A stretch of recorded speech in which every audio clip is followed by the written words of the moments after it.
என் மகனே, என் மகளே, உங்களுடைய எல்லைகளை விஸ்தாரமாக்குவேன். அதாவது நீங்கள் வசிக்கிற எல்லைகளை விஸ்தாரமாக்குவாராம்.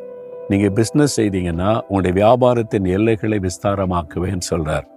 ஊழியம் செய்றீங்களா, ஊழியத்தின் எல்லையை நான் விஸ்தாரமாக்குவேன் அப்படின்னு ஆண்டவர் சொல்றார். எல்லாவற்றையும் பெரிதாக்கி கொடுக்கிற தேவன், விஸ்தாரமாக்கி கொடுக்கிற ஒரு தேவன் அவர். நான் அநேக ஆண்டுகளுக்கு முன்னால ஒரு சின்ன ஃபேக்டரி ஆரம்பிக்கிறோம், வந்து ஜெபம் பண்ணுங்கன்னு சொன்னாங்க. அதனால நான் போயிருந்தேன். ஒரு சின்ன இடத்துல ஒரு சின்ன ஃபேக்டரி வந்து கட்டியிருந்தாங்க. ஒரு மிஷின் இருந்தது, ஜெபிக்கன்னு சொன்னாங்க. போய் அதை பிரதிஷ்டை பண்ணி ஜெபம் முடிந்தது.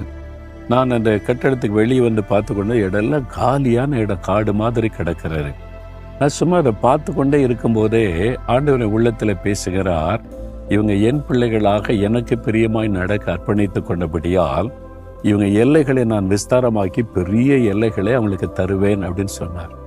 நான் அவங்கள்ட்ட பேசும்போது கேட்டேன், இதில் சின்ன ஃபேக்ட்ரி ஆரம்பிச்சிருக்கீங்க, எவ்வளோ உங்கள் இடம்? இவ்வளோதான் நம்ம இடம், இந்த இடத்துல சின்ன ஃபேக்ட்ரி ஆரம்பிச்சிருக்கோம். நான் சொன்னேன், இல்லை, ஒரு நாள் வரும், இந்த பெரிய எல்லைகளை விஸ்தாரமாக்கி நீங்கள் இதில் பெரிய அளவில் பிஸ்னஸ் செய்யும்படி ஆண்டவர் வழி உண்டாக்குவார் சொன்ன பிறகு அவங்க சிரித்து கொண்டாங்க. ஏன்னா அவங்களுக்கு அதை பற்றி ஐடியா இல்லை. சில வருடங்கள் கழிந்தது. அதே மாதிரி கர்த்தர் சொன்ன மாதிரி இந்த எல்லைகளெல்லாம் ஆண்டவர் கொடுத்து பெரிய ஃபேக்ட்ரி, 100கணக்கான பேர் வேலை செய்கிறாங்க. என்னை கூட்டி கொண்டு போய் காமிச்சாங்க. நீங்கள் சொன்ன மாதிரி இவ்வளோ பெரிய எல்லை விஸ்தாரமாக்கப்பட்டு, பிஸ்னஸ் விஸ்தாரமாக்கப்பட்டு ஆசீர்வாதமாய் நடக்கிறது. எனக்கு பிரியமானவர்களே, உங்கள் வாழ்க்கையில் ஆண்டவர் செய்வார்.